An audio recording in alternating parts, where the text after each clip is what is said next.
paano malulunasan ng iba't ibang karamdaman. Tuloy po kayo sa programang Pangkalusugan. Lunas. Lunas. Lunas. Magandang gabi Pilipinas, Metro and Mega Manila. Biyernes na naman po at samahan nyo kami sa loob ng isang oras para pag-usapan po ang ating kalusugan, pangangalaga po ng ating katawan at pag-iwas sa iba't ibang karamdaman. Makakasama po Eleni Bensal and this evening sasamahan po tayo sa studio ng ating partner mula sa Inner Power. Siya po ay isang nurse at naturopathic practitioner at representative nga rin po ng Inner Power. I-welcome po natin Sir Arnold De Sena Duco. Good evening and welcome sa ating palatuntunan. Yes, Elda, good evening to everyone. Luzon, Visayas at Mindanao, magandang gabi. Even throughout the world, ano? Lahat marami nakikinig sa atin. So prior for the program, maganda yung guest natin mamaya. Nakikinig po pala ngayon ang mga Francisco family, sila Riden, Gregorio, Francisco, dyan po sa may Rizal, Palawan. So sa mga taga Rizal, Palawan, magandang gabi po sa iyo. And hindi lang yan, marami din nakikinig sa atin sa Puerto Princesa. So Riden, Gregorio, Francisco, magandang gabi sa buong family mo. By the way, our guest natin mamaya, El, napakaganda kasi our topic is the end stage of renal failure. And besides that, itong guest natin ay isang lola na si Mrs. Kadangdang. Actually, she has a end stage of renal failure, or we call this a chronic end stage of renal failure. At pag nasa chronic na yan, medyo delikado na. So abangan natin kung ano nangyari kasi naikot na daw ang buong South Cotabato and even the Tacurong. So lahat ng mga doctors, din mga hospital na ikot niya na para to manage the case. But sad to say, may pinsan din siya na may ganung sakit.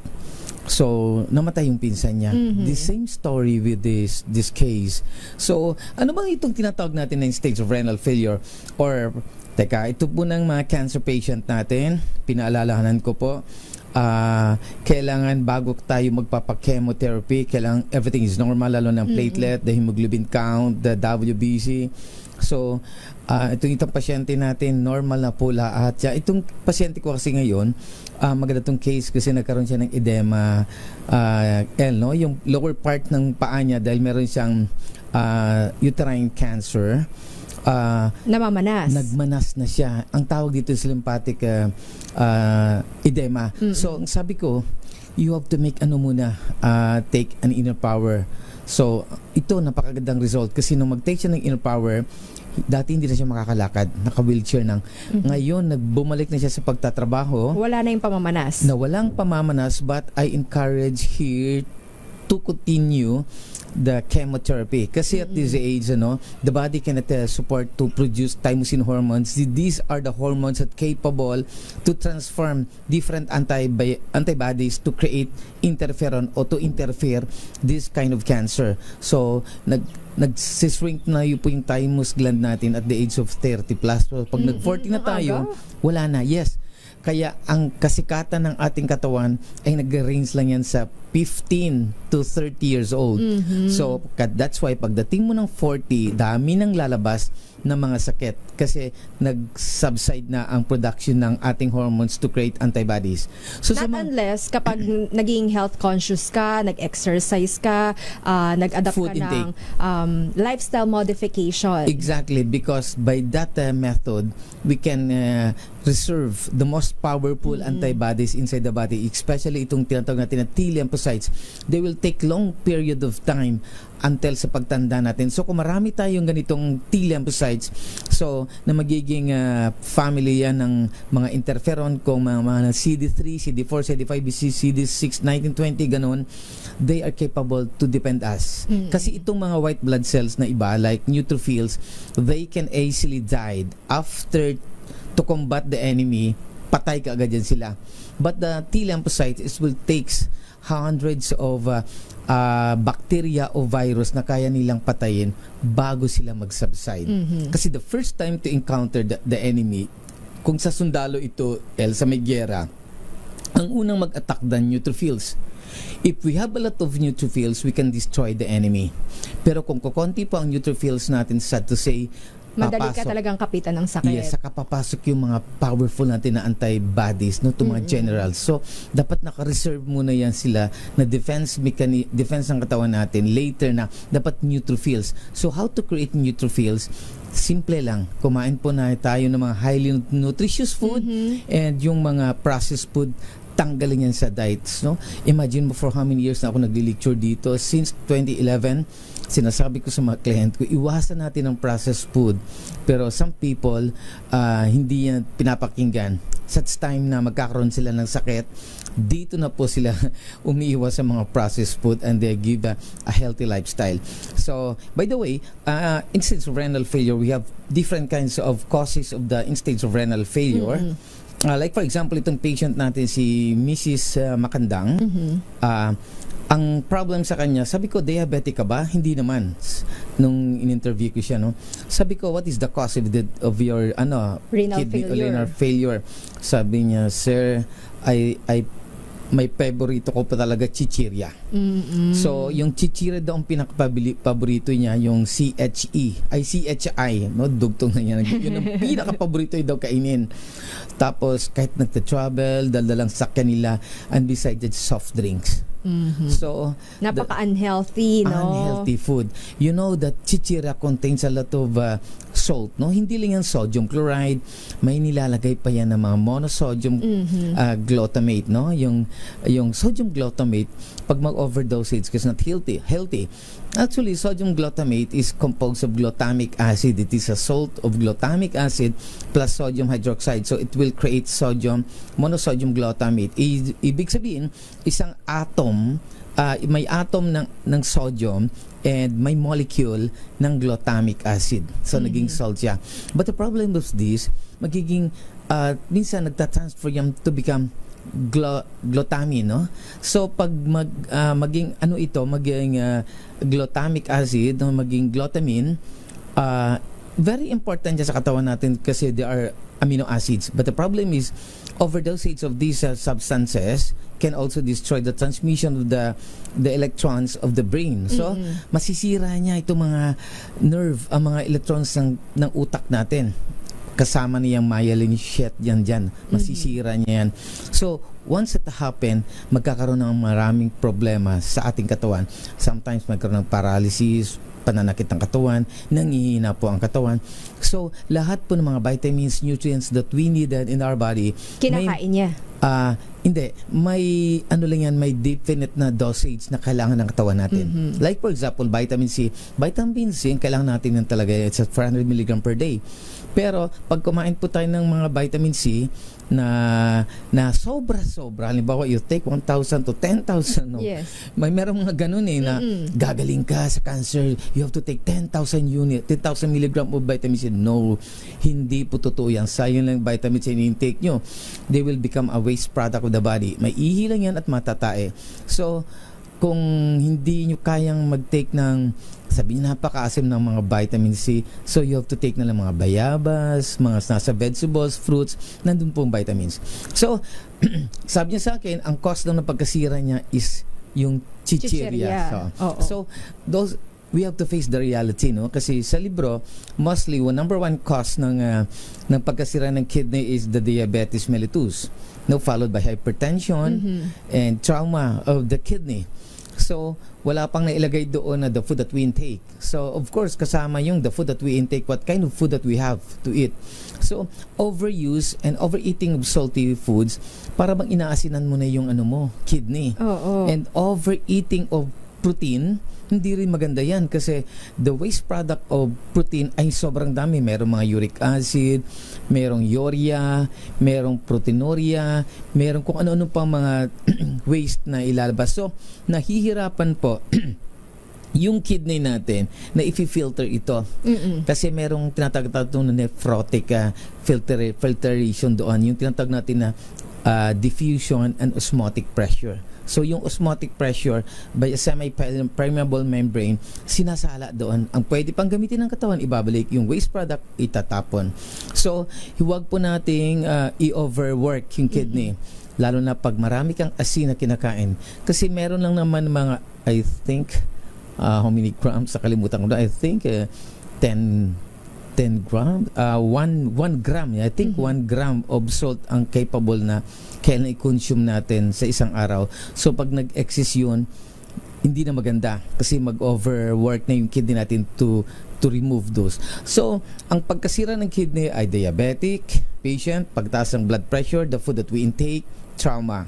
Okay. So, Pag-uusapan natin, Doc, or Sir Arnold, kung ano-ano pa nga po ba yung differences and signs and symptoms, treatment para dito sa renal failure sa ating pagbabalik. Samantala, Sir Arnold, ang ating hotline number para sa Inner Power, maaari po bang i-share po muna natin? yes, kung meron tayong bitin sa pag-explanation ko, we have to call me at 0951-4822-128. Inuulit ko, 0951-4822-128.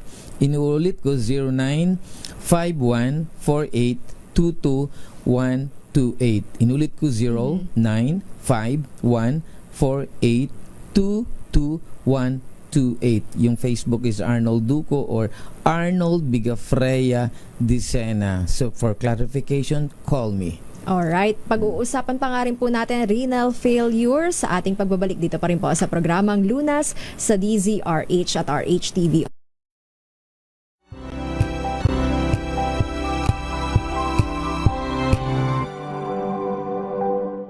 Maulan man, no worries na amoy kulog ang damit. Charm Fab Con, bangong kumakabloom, tagal amoy kulog sa bango ng charm. Kaya gamit ko, Charm Fab Con with Bloom Fresh technology. Kills 99.9% of kulob-causing bacteria. May aroma burst pa of thousands of flowers and berries. Ang sampay sa loob, no amoy kulob. Bangong kumakabloom sa charm. Charm Fab Con. ACS.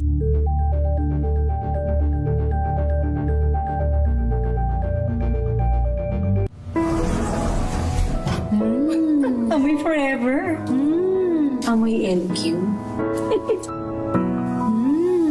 Amoy New Cala Berry Blooms. Amoy Kala, amoy good vibes.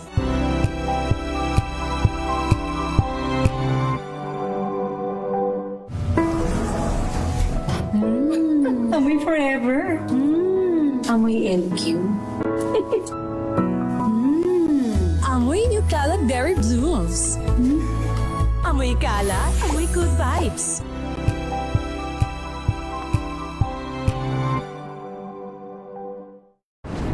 Kung good vibes ang hanap mo, dito ka na sa sigurado! Mula sa mga istoryang nagbibigay ng inspirasyon hanggang sa mga kwentong may dalang solusyon. Mga balitang pampagaan ang pakiramdam at pampaganda ng araw. Hindi lang basta good news, kundi the better news. Mula Lunes hanggang Biyernes, 1:00 ng tanghali sa DZRH TV.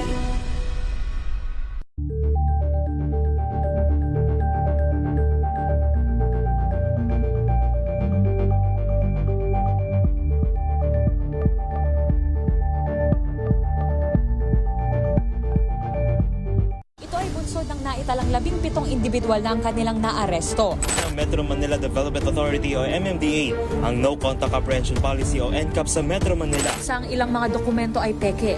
Hindi rin legal ang employment na ipinangako sa kanila. Sa mata ng batas, mananagot ang sangkot at may sala. Dahil sa bawat paglabag, may karampatang parusa. Alamin ang mga pananagutan sa likod ng mga bawal. Dito sa Hoy! Bawal Yan! Tuwing Sabado, 11:30 ng umaga. Dito lang sa DZRH TV.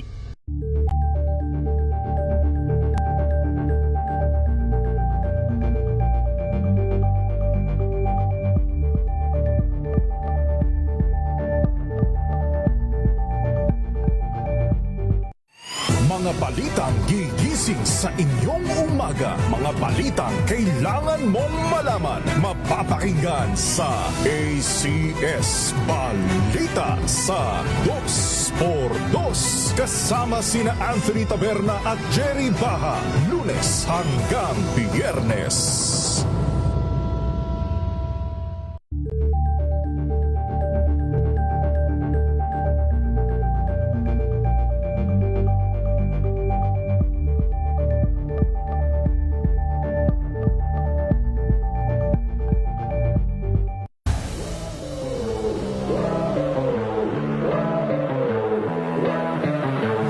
think pickleball is sport I think we can thrive talaga kasi bukod sa nagmamatter naman yung height, pero I think ito yung sport na fit para talaga sa mga Pilipino. As someone na the only Filipino player then I think it's an opportunity and a responsibility for me, to showcase our talent as a Filipino rin in world stage. And that's something I think hindi ko siya tinitake as burden, pero there are a lot of expectation then. But for me, it's a huge privilege then to pakita na anong kakayanan meron ng mga Pilipino sa sports na to, sa world stage. It's good to start young because after a while you get better if you train a lot. And hopefully you can rank up to higher stages of pickleball. It's been so nice being part of a club that's so inclusive of all genders, all ages and races, but just a safe space in general.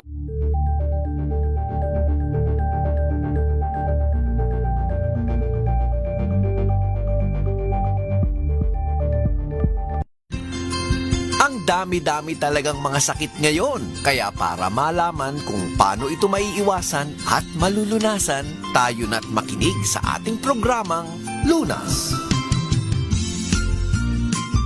Babalik po programang Lunas sa DZRH at RHTV. Kapartner pa nga rin po natin ang Inner Power, isang nutritional food at immune system booster. Para nga po sa may mga katanungan, ibibigay po sa atin ni Sir Arnold ang kanilang hotline number and Facebook page. So para po sa gustong mag-avail o mag-inquire tungkol sa Inner Power ay 0951-4822-128. Inulit ko 0951-4822-128. Inulit ko 0951-4822-128. Yung Facebook is Arnold Duco or Arnold Bigafreya Dicena. Okay. At syempre, binabati nga rin po natin yung mga nakatutok na rin po sa atin sa Facebook page natin na DZRH News. Maaari rin po kayong mag-comment kung may mga katanungan po kayo para masagot po sa atin ni Sir Arnold ngayong gabi. Para rin po sa iba pa, maaari rin po kayong magpadala ng mensahe sa ating text line 0919-2826 485. Usapang renal failure pa nga rin po, Sir Arnold, ang ating topic. Pag sinabi natin renal failure, kidney yung naapektuhan dito. Ano ba yung mga stages ng renal failure at yung pagkakaiba-iba ng mga sintomas na ipinapakita nito or ipinaparamdam sa pasyente? Yes, by the way, ang Inner Power po ay nagpapatas po ng immune system natin para gumaling po ang mga sakit natin. Hindi po ito gamot at hindi po ito herbal. So it is a nutrition that will boost our immune system. So ang mga case na nagdeteriorate ng mga organs, usually nutrition lang yan ang kailangan para may balik natin sa normal. So meron tayong tinatawag na 1, 2, 3, 4, 5 stage of renal failure. So meron tayong tinatawag na acute renal failure and chronic renal failure. So pag early stage ng renal failure, wala ka pa masyadong mapapansin, pero nakikita mo na ng umiihi ka palagi, Tapos sometimes itong ihi mo medyo mabula-bula. So baka merong presence of dyan, albumin o mga protein. Tapos may mararamdaman ka ng pagkapagod, May minsan dizzy or nahihilo ka. Basta madali ka makapagod kasi what happened to your blood component, yung hemoglobin count bumabagsak na po. Kasi once nagkaroon na ng problem ng kidney natin, the kidney cannot produce the erythropoietin. These are the hormones that capable to transform adult stem cells to become hemoglobin. So pag maliit po ang itong hormones na pinuproduce ng kidney, babagsak po talaga ang hemoglobin count natin. That's the reason behind kung bakit madali po tayong hinahapo. So ito na, tumataas-taas na, nagkakaroon ka na po ng pagmamanas. Tumataas po ang creatinine mo at napapansin mo ang lower part ng paa mo ay may manas na. So you have to go to your doctor for check, no, yung creatinine mo or hemoglobin count mo para malaman natin kung ano na ng sitwasyon ng kidney mo. So this stage, ito pa yung tinatawag na acute renal failure, no? This is the acute renal failure. According to the books, no, pag acute renal failure, posibleng pwede pang ma-reverse. Pwede ring hindi. So kung napabayaan ito, hindi na ma-reverse. Aakyat ito ngayon sa tinatawag natin na chronic renal failure or end stage of renal failure. So pag meron na tayong chronic or end stage of renal failure, according to the book, no, sabi ng libro, kasi maliit pa naman ang science natin, the medical science still continues study, sabi niya irreversible na daw. So sad to say, pag mataas na po ang creatinine nyo, bagsak ng hemoglobin count, may manas na, at in stage of renal failure, the kidney cannot function very well. It's not normal ang function ng kidney.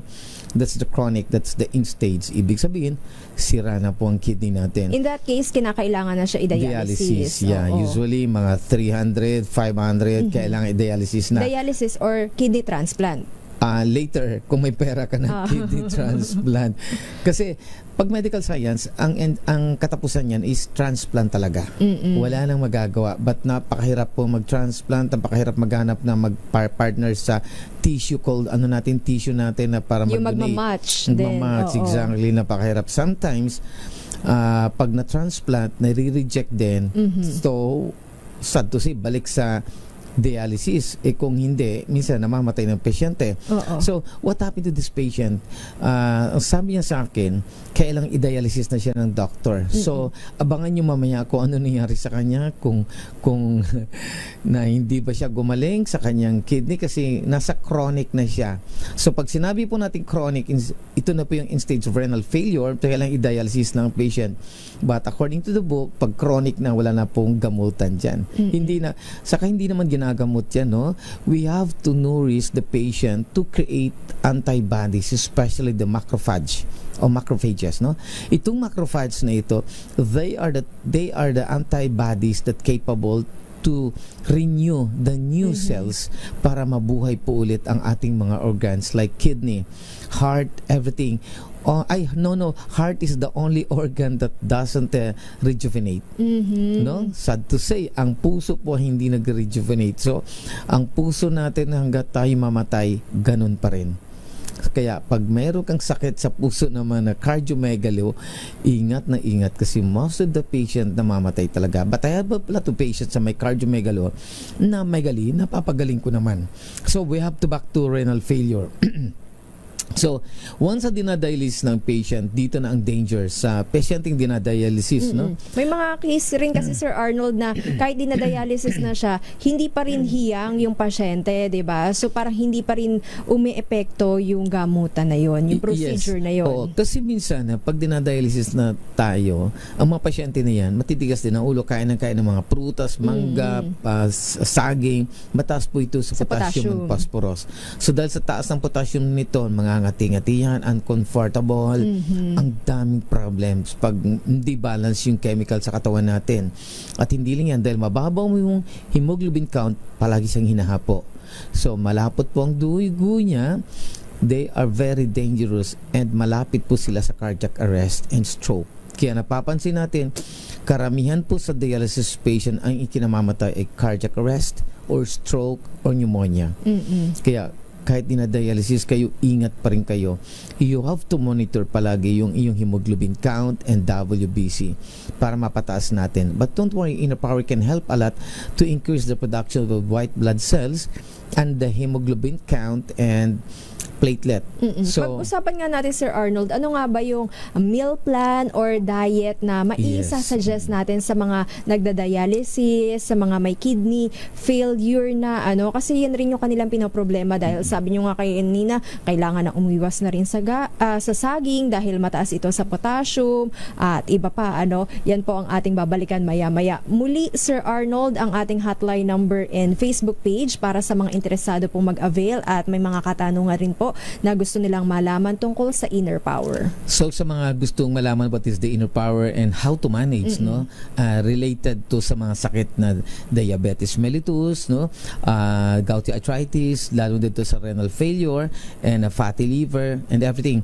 So ito yung number namin 0951-4822-128. Inulit ko 0951-4822-128. Inulit ko 0951-4822-128. Yung name ko sa Facebook is Arnold Duco or yung another one is Arnold Bigafreya Dicena. Usapang renal failure sa ating pagbabalik, tatalakayin pa rin po natin yan dito pa rin po sa programang Lunas sa DZRH at RH-TV. Hello, Washi! Laundry day na naman! Yay! Anong meron? Mancha ng chocolate, putik, may libag pa! Kaya natin yan! With Pride Washing Machine Detergent, may triple stain-away formula. Tanggal ang makapit, madikit, at malupit na dumit-mancha. Kaya easy-easy ang labada. Mula noon hanggang ngayon! All you need is pride! All you need is pride! ACS! May nagbago! May arte! May budget! Akala nyo lang yon. So solid! White Rose Papaya, wow! White Rose! White Rose Papaya, wow! White Rose! White Rose Papaya! May glow up with a White Rose Papaya! White Rose Papaya. May puti power times 2 kasi may papaya at niacinamide. May shea butter and tea tree oil pa. Kutis sulit ang glow up. Glow up with a White Rose Papaya! White Rose Papaya. Kutis sulit ang glow up. ACS! Wow, ang saya. Isang barangay na labada, puro mancha pa. Goodbye, pahinga. Mommy, isang laba lang yan sa Pride Bar Blue. May powerful stain-away enzymes na malupit sa dumit mancha. At di masakit sa kamay. Isang laba lang yan! Hello, pahinga. Hello, Pride Bar Blue! ACS!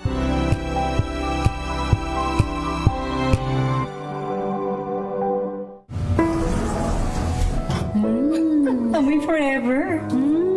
Amoy LQ. Amoy New Calab Dairy Blues. Amoy kala, amoy good vibes. Tinesting. Sinuri. Siniyasan. Ang resulta? Super effective ang Shield sa pagpatay ng bakterya at virus. Shield Antibacterial Soap. Believe ang mga eksperto sa Philippine Nurses Association. At si Mami. Tiwala ako sa Shield. Shield Antibacterial Soap. Napatunayang mabisa. Ang mga nurse, tiwala. ACS! Amoy forever. Amoy LQ. Amoy New Calab Dairy Blues. Amoy kala, amoy good vibes.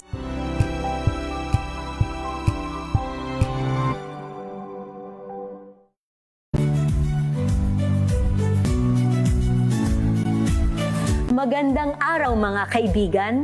Ito po ang inyong balerina ng bayan, si Lisa Makuhay Lizalde, na nag-aanyaya sa inyong samahan kami at ang aming mga espesyal na panauhin para sa kalahating oras ng masayang kwentuhan sa aming programang Art to Art, kung saan ang usapang sining at kultura ay para sa lahat. Huwag kaliligtaan, tuwing linggo, alas 3:30 ng hapon, dito lamang sa DZRH Radio, DZRH TV, at via online streaming. Ang dami-dami talagang mga sakit ngayon. Kaya para malaman kung paano ito maiiwasan at malulunasan, tayo na't makinig sa ating programang Lunas. Nagbabalik po third part ng ating discussion dito pa rin po sa programang Luna sa DZRH at RH-TV. Kapartner pa nga rin po natin ng Inner Power. Muli ibibigay po sa atin ni Sir Arnold ang kanilang contact details para po sa mga interesado. Sir Arnold? Yes. Paki-on na lang po, Sir Arnold, yung ating... Tan ba yan? Yan. Yan. I love Okay, it. yan. Yes, our number is 0951 4822 Inuulit ko, 0951 4822 0951 4822 yung Facebook ko ay Arnold Duco. So you can inquire about what is the inner the relationship of inner power to the different kinds of disease para ma-explain po natin at ano po yung mga food to be intake. Yes. At paalala nga rin po natin na ang inner power ay hindi gamot at hindi maaaring gamiting panggamot sa anumang uri ng sakit. Usapang renal failure tayo, Sir Arnold. Kanina na iwan nating katanungan kung ano nga po ba yung mga dapat kainin, ano nga ba yung mga recommended food intake para sa mga may problema na sa kanilang kidney. So, sa mga patient ko, especially itong mga renal failure or itong mga mataas pang creatinine na hindi pa naman dinadialysis, so we have to tackle that. Pero prior to that, may pasyente akong nagtatanong kasi tungkol sa kanyang gallstone formation. So, we have to give mga 2 tablespoon ng inner power sa umaga, 2 tablespoon ng inner power sa gabi. Wag po tayong kumain ng matatamis, mga fatty foods, oily foods, at lalo na maaalat. We have to remove. And you have to listen to intake mga food causing increase of bad cholesterol.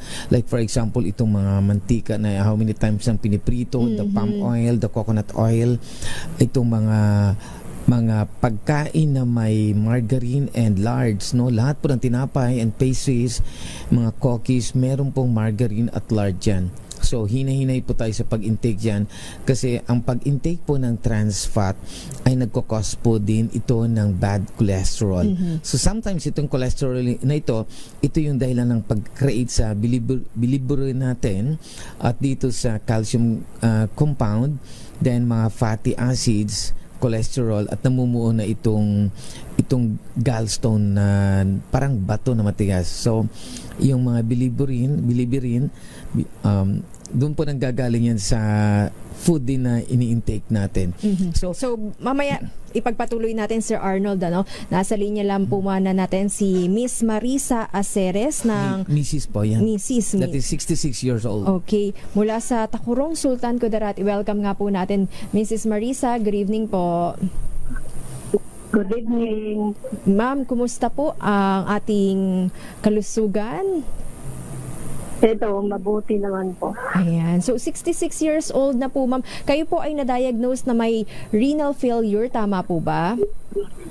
Oo po. Oo. So, ano po yung mismong diagnosis sa inyo? Paano po na tukoy na may problema po kayo sa kidney? Ano po yung mga naramdaman ninyo?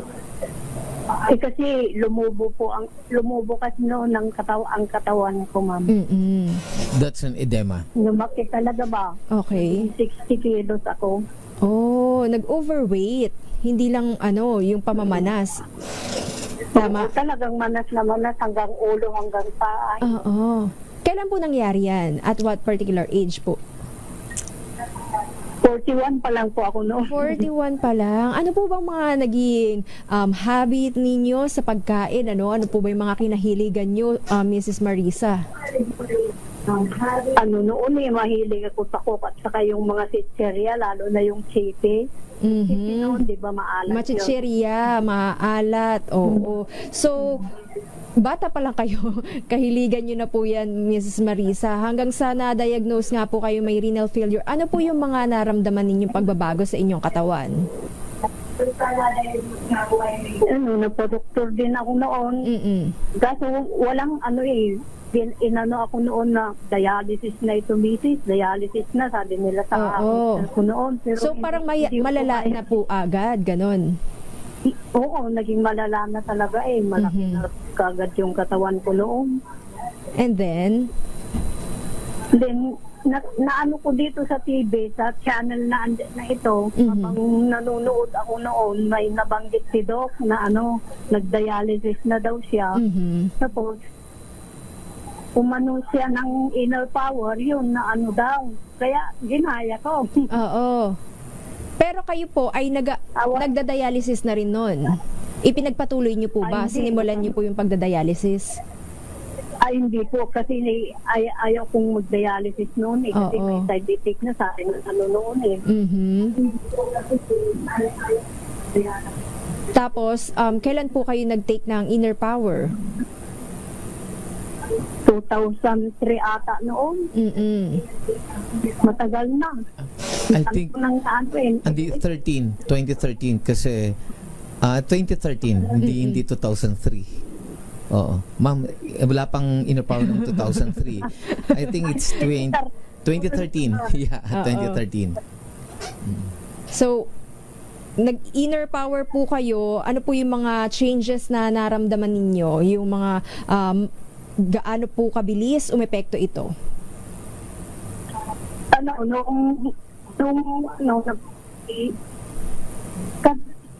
Sinababalik doon sa doktor ko. Habang binilisan ko talaga kung yung inner power. Pumunta doon. Paayos lang po yung audio natin, ma'am. Ayun lang yung laptop ko. Hello, ma'am. Sorry. Punta po kayo sa yung pintuan sa labas ng bahay. Opo, adjust lang po tayo ng konti. Nag-choppy po kasi yung linya natin eh. Yes, Ma'am Marisa? Yes. Opo.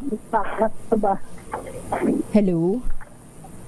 Hello. Ayan po, ayan, malinaw. So, ano po yung mga, gaano po kabilis, nakita niyo yung changes na nangyari sa inyong katawan, sa inyong kalusugan nung simula pong nag-take kayo ng inner power?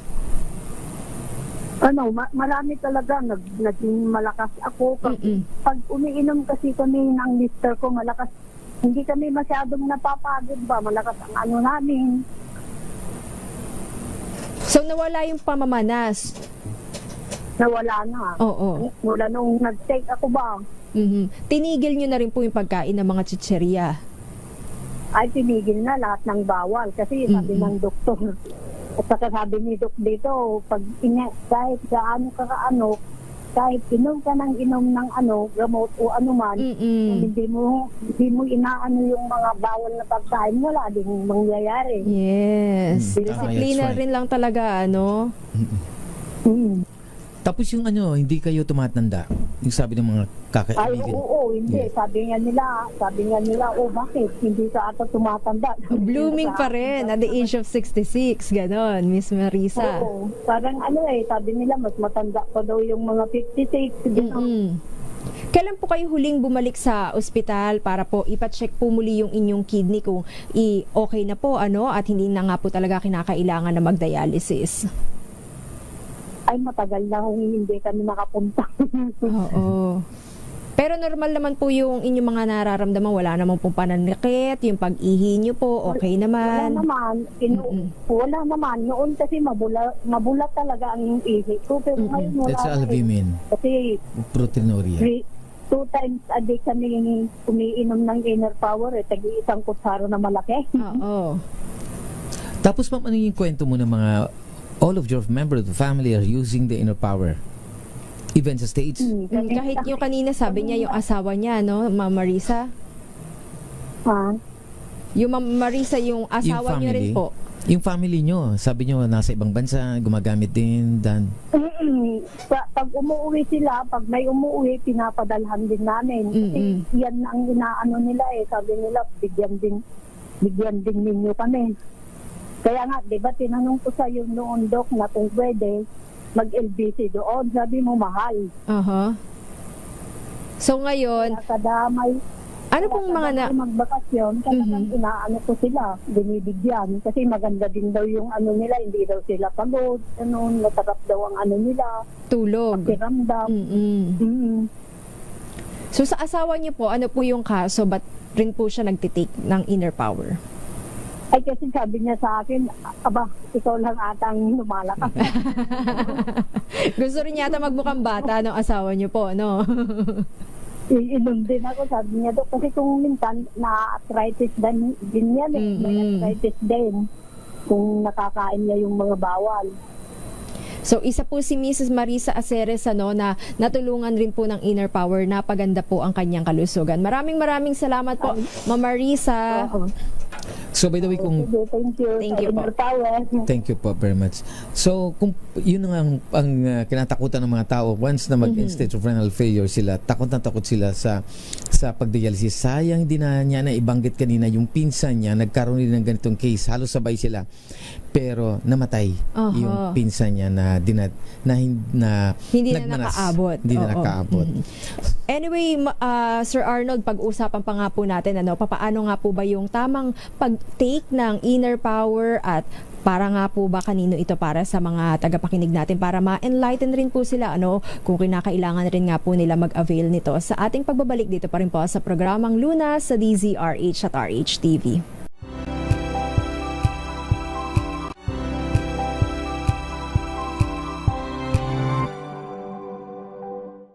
Maagang balitaan, maagang usapan sa mga issue at balita. Kasama si Kuya Angelo Palmones sa Magandang Umaga Pilipinas. Mula Lunes hanggang Biyernes.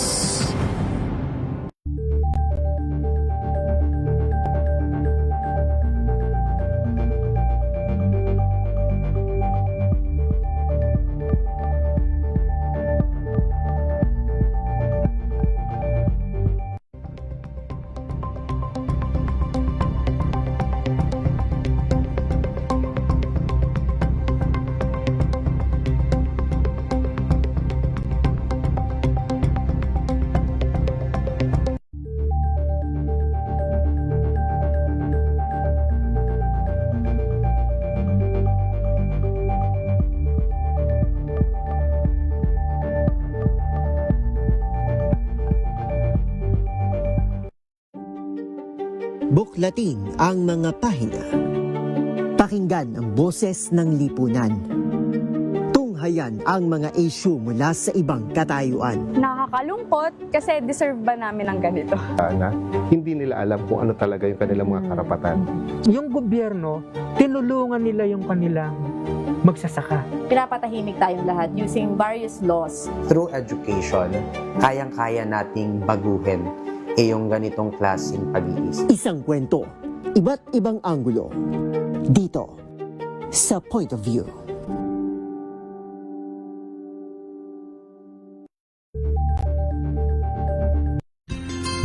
Ang dami-dami talagang mga sakit ngayon. Kaya para malaman kung paano ito maiiwasan at malulunasan, tayo na't makinig sa ating programang Lunas. Babalik po last part ng ating discussion dito pa rin po sa programang Luna sa DZRH at RH-TV Friday edition. At ang programang ito ay hatid pa nga rin po sa atin ng Inner Power. Muli para nga po sa may mga katanungan tungkol sa nutritional food na ito, nakakapagpalakas ng ating resistensya. Ibibigay po muli sa atin ni Sir Arnold ang kanilang contact details. Yes, our number is 0951-4822-128. Inuulit ko 0951-4822-128. Inulit ko 0951-4822-128. Yung Facebook ko is Arnold Duco o yung isa is Arnold Bigafreya Decena. So yung management natin sa pag-intake ng Inner Power sa mga dialysis patient or mataas po ang kanyang creatinine at mataas din ang blood sugar at mababa ang hemoglobin count. So pag masyadong like for example sa mga pasyente na medyo malala na, dinodosage namin ng 4 to 6 tablespoon a day. Pero sa mga dinadialysis patient, siguro 2 kutsara sa umaga, 2 sa tanghali, 2 sa gabi. Pero sa mga hindi pa dinadialysis kasi mas madali madaling ma-reverse natin yung mga hindi pa dinadialysis, no? 2 kutsara sa umaga, 2 kutsara sa gabi. So we have to observe how many days. So ano pong gagawin natin mga pagkain na dapat natin gagawin? So number 1, you have to remove mga processed food because processed foods are very high in free radicals. The free radicals are the chemicals that capable to oxidize or to react to each other at nakakasira po sa sistema ng katawan natin. So lahat po ng processed food dyan, meron talaga yung sikreto na nilalagay na nakaka-harm sa katawan natin. So yung mga frozen, yung mga delata, kailangan Yes. iwasan na. Iwasan na, even tinapay, mga pastries, itong mga cake, no? Like for example, sa cake na lang. So, hindi natin alam na ang paggawa po ng cake ay meron yung preservative. They are using calcium propanate, potassium sorbate, tapos mga flavorings. Usually, chemicals yun. Food coloring, that's chemicals yun, no? Mga delikatong chemicals. Then yung mga dairy products yan, actually hindi na dairy products yan, puro chemicals na yan, ha? Na ginagamit yan, puro flavoring na yan. So, ingat po tayo sa pagpagawa sa pagkain ng mga cakes kasi maraming mga trans fat yan. Nilalagyan ng margarine, may lard, may butter. So, also the same with sa mga tinapay, no? Ang tinapay po hindi nabubuo kung wala pong lard and margarine. They are trans fat. Trans fat is not good in our body. That is unhealthy food. Hindi yan nag-i-exist sa mundo natin. We cannot found trans fat in plants and animals. So in other words, hindi siya pagkain. No? They are considered as a waste product o processed food. So yung mga taba na yan, na-oxidize yan, ang ginawa niyan, mayroon niyang tinatawag natin na hydrolysis. Pinapareact sa acid so para maging solidify yung oil. So harmful po yan. Iwasan po natin yan para hindi po lumala ang kidney problem natin. Then yung pag-intake ng mga asin, no? Sa pag-intake ng mga asin, mga noodles, napakaalat yan, mga dilata, napakaalat yan. Kasi lalo na mga pagkain na manamis-tamis. Usually, once you put the salt in the food and lagyan nyo po ng sugar, mag-aagaw yung lasa. So, dahil matabang, dadagdagan nyo ng asin. Kasi once you put the sugar, tatabang ang food, dadagdag ka ulit ng asin. So, napakarami na pong asin ang kinakain natin. Nakakasira po talaga ng kidney yung asin na yan. So, imagine mo parang inaasinan yung kidney natin. Kasi dyan po dumadaan ang mga waste products sa kidney natin, nasisira pong nephron na napakaliit yan na para siya ang mag-filter ng mga chemicals. Then another one food, itong mga protina ng mga pagkain. Mga karne. Yes, no? Kain-kain ka ng karneng dilata. So sa pagkain ng karne, sa sobrang dami ng protein, uric acid, sisirain po yan ng kidney.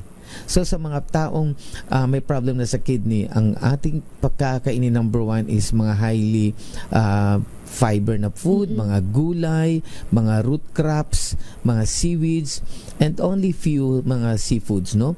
Huwag masyadong maraming isda kasi moderate lang. Nakakasira din dahil mataas yan sa protina. So itlog is very good, gatas is very good, mga dairy products maganda yan. Then poultry products, no? Sa manok, siguro bawas-bawasan ng pag-intake. So, baboy, or yung baka. mga white meat, mas recommended. Mas okay ang white meat kaysa sa red meat. Yung red meat, tanggalin na muna natin yan, no? Kasi marami namang pagkain na sa vegetables sa may mga protein, like mga soya, mataas yan sa protein, mga beans, mga wheat, no? Mga oats, yun ang mga kakainin natin. Tanggalin po natin yung tinatawag natin na processed food. Lahat po na pinaprocessed food may chemicals talaga yan. Unconsciously may chemicals yan. Tulad ng paggawa ng pansit-pansit, yung mga ganyan-ganyan. Akala nyo walang chemicals yan, ha? Sa kulay pa lang na yellow, that food coloring, that's only a salt of different metals. So masama yun. Number 2, no? Ang hindi nyo alam, nilalagyan niya ng hydroxide, nilalagyan ng potassium hydroxide or sodium hydroxide or sodium bicarbonate, kaya mapanghi. Which means, So napaka-strong yan na chemicals ng sodium hydroxide, nakakasira po rin yan sa kidney. That's example yung mga pansit, yung mga kanton, yung mga bihon, Yung mga instant food pa rin. hindi kahit hindi instant Oo. food, yung mga pansit na nabibili, mga fresh na pansit, mga lulutuin pa lang, bihon, sotanghon, may mga chemicals yan sa sikreto. Kaya alam ko yan. Lalo na itong mga matatamis na mga pagkain na itong milk tea, no? So, ang daming flavor yung nilalagay at sobrang dami ng sugar and fructose ang ginagamit yan. Saka yung pearl na ginagamit nilang may itim. Yes. Akala nyo masarap, no? Gawa yan ng sodium hydroxide. Nilalagay ang sodium hydroxide yan sa tapioca.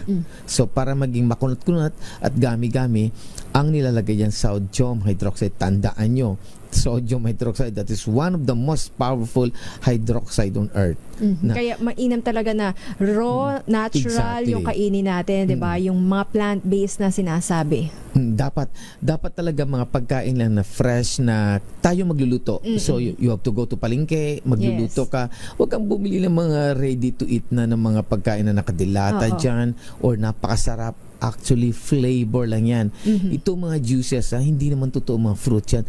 Maniwala kayo, flavor lang yan, artificial sugar, and food coloring. So, kung gusto mong kumain ng juice o uminom ng juice, gumawa ka na lang ng papaya juice, mango juice. Shake, diba? Yes, mango shake. Totoo yan. Watermelon. Yes. Ayan. Anyway, Sir Arnold, para nga po ba kanino itong inner power at yung ating tamang pag-take nito? Yes, sa mga dengue patient, no, we recommend dengue saka itong COVID, no? Kasi ang COVID is only 3 days naging negative ng patient. Sa dengue naman, 24 hours lang tataas na po ang platelet. So, ang recommended namin every hour ibibigyan ng mga may pasyente na may dengue or COVID patient. So, from 7 in the morning saka 8 in the evening kasi matutulog na yung patient. So, sa mga cancer patient, bago prior to chemotherapy, mag-start na po kayo mag-take ng inner power. Pwede na yan 4 tablespoon a day. Pero, pag time po ng chemotherapy, bago ka mag-chemotherapy, gawin mong 6. Kasi babagsak lahat yan. Don't worry, I have a lot of patient, even stage 4 cancer, napapa-survive namin. May pasyente nga kami doon na sabi niya, patay na lahat ng batch niya na nag-chemo. Siya na lang naiwan. So, napaprolong pa yung buhay. Yes, hindi na i-reverse talaga namin. During chemo, 1 year siyang kinemo eh. Stage 4 ito, na patient nakakagulat. Pero na-revive, nag-negative siya at nawala yung cancer. So sometimes ang delikado kasi during chemo, ang complications ng tinatawag natin na pneumonia. Kasi babagsak po ang white blood cells natin and everything sa katawan natin, tataas minsan ang creatinine natin.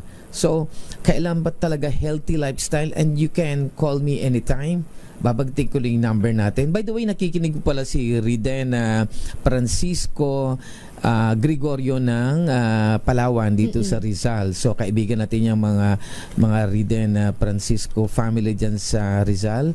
So, ito yung number natin. Huwag po kayong mag-hesitate na tawagan ako kahit ganitong oras mamaya. Pwede pa. Kahit mga 12 to 1. Pwede pa kayong tumawag sa akin. 0951-4822-128. Inuulit ko, 0951-4822-128. Inuulit ko, 0951-4822-128. Inulit ko, 0951-4822-128. So yung Facebook ko is Arnold Duco and yung another one is Arnold Bigafreya Duco. So you can call me. By the way, naalala ko pala yung patient ko na may AIDS, So congratulations kasi improving na yung kanyang health. Yes, very weak siya noon. Takot na takot siya magpa-antiretroviral drugs. So he's only using the inner power. Sabi ko, magdagdag ka ng antiretroviral drug. Hindi ka mamamatay. Maniwala ka sa akin. So he used an antiretroviral drugs plus the inner power. Sobrang lakas niya na ngayon at sobrang taas na ng kanyang CD4. Huwag kayong matakot sa antiretroviral drugs. these are only the enzymes that capable to destroy the protein, no? Para ma-inhibit ang pagdami ng virus sa katawan natin.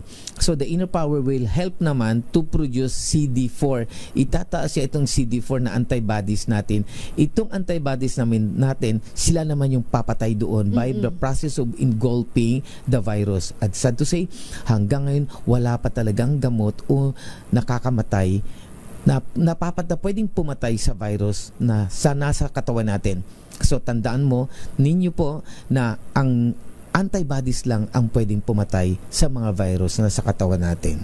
Thank you so much, Sir Arnold Decena Duco. Ang Inner Power nga po natin, kapartner mula sa Inner Power. Muli paalala po natin, ang Inner Power ay hindi gamot at hindi maaaring gamiting panggamot sa anumang uri ng sakit. Yan nga po ang naging kabuuan ng ating discussion about renal failure. Ugaliin po natin na kumain ng masusustansyang pagkain. Piliin po natin yung mga dapat po nating kainin para hindi po maapektuhan yung ating mga organs, lalong-lalo na po ang ating kidney. Inyo rin pong kasama Elanie Bensal. Mga kalunas, tandaan, bawat karamdaman ay kayang lunasan. At para madagdagan pa ang kaalaman, manatili pa ring nakikinig dahil ang Lunas may extension na sa ilang saglit. Lunas Extension.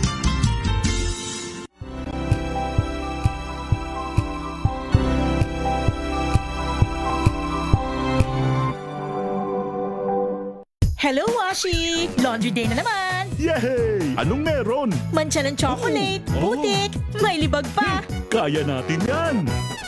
With Pride Washing Machine Detergent, may triple stain-away formula. Tanggal ang makapit, madikit, at malupit na dumit mancha. Kaya easy-easy ang labada. Mula noon hanggang ngayon! All you need is pride. All you need is pride. ACS. May nagbago. May arte. May budget. Akala nyo lang yon. So solid. White Rose Papaya.